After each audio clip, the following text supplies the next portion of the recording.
O ingresso da Universal na política vem com uma contra-reação à perseguição, injúrias, calúnias, infâmias, um monte de processos sendo abertos em todas as partes do Brasil.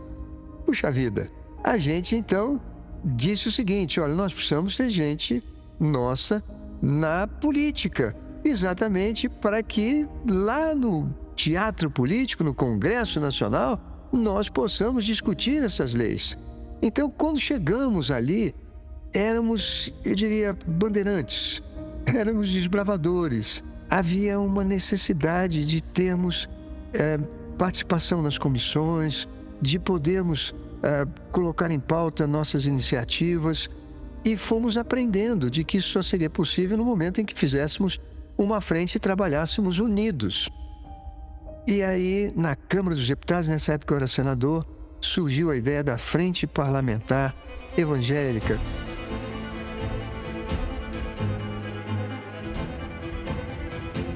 A Frente Evangélica veio nascer depois dos anos 2000 e acho que 2004, 2005, quando tem a primeira reunião da Frente Evangélica. E ali começou a se organizar uma pequena frente, com poucos parlamentares à época, para chegar a hoje. Nós somos a segunda maior frente no Congresso Nacional hoje. Só estamos atrás da Frente do Agronegócio. E depois serviu de exemplo para os católicos, que também fizeram a Frente Parlamentar Católica.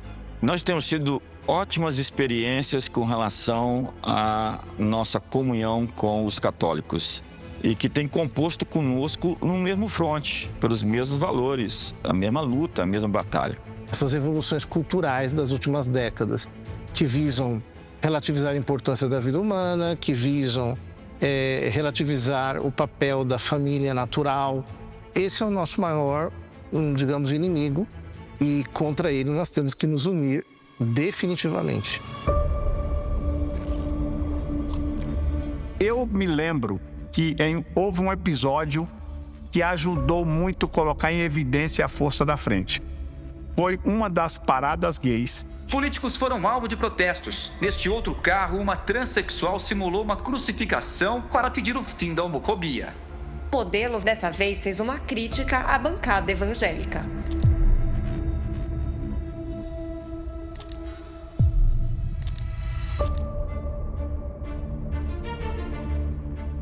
Que eles fizeram uma série de afrontas aos valores cristãos, em especial os católicos, expondo o crucifixo em partes íntimas de manifestantes na parada gay. E naquele momento, eu acho que era meu primeiro mandato, salvo engano, nós entramos no plenário expondo que a parada gay havia colocado na Paulista, e muitas pessoas não tinham conhecimento daqueles absurdos. Quando a gente expôs aquilo, causou uma indignação tamanha no plenário que gente que nunca foi evangélico entendeu o nosso recado. A esquerda aparelhou este movimento usando a questão da sexualidade para querer fazer política contra quem é conservador. Eu acho que ali foi uma primeira virada de chave. Quando esse progressismo extremo, esse comportamento que estava relativizando a criação de filhos, a educação familiar e etc., muitos influenciadores começaram a se posicionar. E até pessoas que não eram conhecidas começaram a não aceitar esse tipo de ideia. Então, pedagogos cristãos começaram a criar conteúdo, terapeutas, médicos cristãos. E aí acontece uma grande explosão do consumo de conteúdo educacional cristão nas plataformas digitais. Esse posicionamento gerou mais luz sobre um conhecimento que até então o cristão conservador não tinha. E essa conscientização trouxe ainda mais clareza para aquilo que boa parte dos evangélicos conservadores não queriam.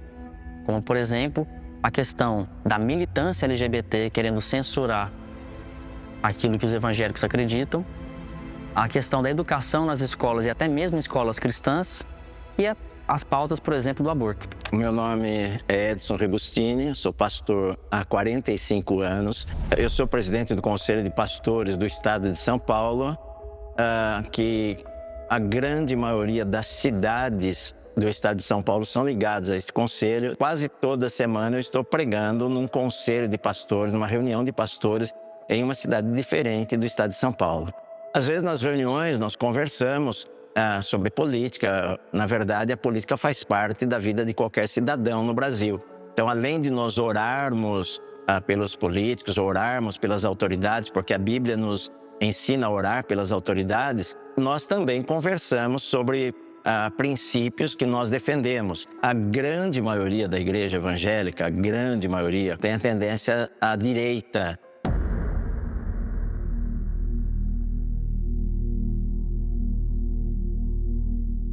Uma parte da igreja evangélica, eu vejo que apoiou o presidente Lula no passado, enfim, talvez por promessas ou por defender algumas pautas que a igreja defendia. Por exemplo, a igreja sempre defendeu o socorro aos pobres, a igreja sempre quis que as pessoas melhorassem de vida. Então, às vezes, um discurso político pode ter também feito com que os pastores acreditassem que aquele político iria realmente fazer alguma coisa pelos pobres. Só que eu vejo que ao longo dos anos a esquerda foi distanciando cada vez mais da igreja por defender pautas que para a igreja são inegociáveis. Só falta o seu voto. Pense nisso com muito carinho. Até porque, no dia da eleição, não existe na maquininha o botão do quase. Que Deus ilumine. Radicais de esquerda e direita eu não quero nenhum, porque tudo age por paixão. Os radicais de direita, quando você não faz o que eles querem, eles te atacam. E os radicais de direita dizem que quando bota eu com o Lula em 2002 e caras que acho que estavam no ventre da mãe, ou tomando uma madeira, ou chupando chupeta, ou brincando de carrinho, ou soltando pipa. Quer falar o quê? Quer falar o quê? Eu tenho história. Vai plantar batata, vai lamber sabão. Então, em 2002, não havia ninguém da direita. Só tinha centro-esquerda e esquerda. 2006 é a mesma coisa, eu não apoiei ninguém. Aí, 2010, olha que coisa interessante. Eu vou mostrar aqui o histórico. 2010, quem era o candidato? Marina, Serra e Dilma. Os três. Eu estava apoiando Marina, evangélica. Eu disse, eu acredito que essa mulher não vai negociar seus princípios. Faltando uma semana para a eleição, numa entrevista no Jornal da Noite da Globo, a jornalista apertou ela sobre o aborto e ela escorregou. Minha posição é que um tema com essa complexidade, que envolve questões éticas, questões morais, questões filosóficas, questões religiosas, que não há muita informação sobre o tema, que a gente faça o plebiscito. No dia seguinte, eu disse para a imprensa, pior do que o ímpio é um cristão dissimulado, não tem meu apoio. 2014, nós só tínhamos o quê? Centro-esquerda e esquerda. Aí vem Aécio. Eu vou dar a você 5 motivos por que você deve votar em Aécio e não em Dilma. Para aí. Nós contamos com uma lista de entrevistados que inclui lideranças pentecostais, neopentecostais, reformadas, parlamentares, juristas e muito mais. E não se engane, não é uma produção evangélica para evangélicos, é uma produção para todos, sobre um fenômeno religioso, social e cultural, tudo isso sem caricaturas. E se você está chegando agora, nós somos a Brasil Paralelo, uma mídia independente com uma missão: resgatar os bons valores, ideias e sentimentos no coração de todos os brasileiros, sem relativismos, sem colocar a realidade em segundo plano. Nosso compromisso é buscar a verdade em primeiro lugar. Nesse momento em que falo, estamos prestes a completar 10 anos de história. São centenas de documentários que vão desde o resgate da história não contada do nosso país até problemas na educação, segurança pública e tudo que é caro para qualquer brasileiro, para as famílias. Não podemos ter medo de ouvir qualquer lado que seja. Isso seria uma inimizade com o dever de buscar a verdade. Queremos te propor um conteúdo que sirva para sua reflexão, conteúdo que desafie, que provoque, conteúdo que te faça aprender com profundidade. Porque no final, os fatos não aceitam espantalhos.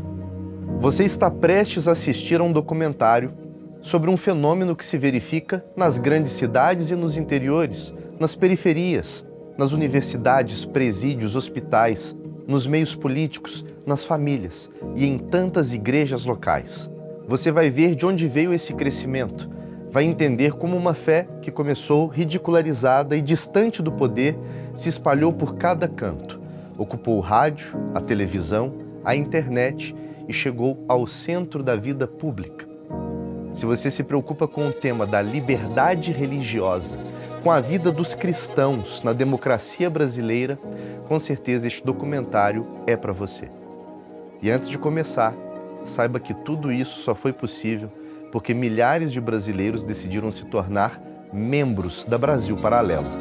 São pessoas comuns que financiam diretamente o nosso trabalho e permitem que estudos e investigações independentes, como este do Brasil Evangélico, continuem existindo. Esta produção foi realizada sem nenhum centavo de dinheiro público. Ela só saiu do papel porque nossos membros assinantes tornaram isso possível. Por isso, desde já, eu quero fazer um convite para você que entende a importância desta produção. Torne-se também um membro da Brasil Paralelo.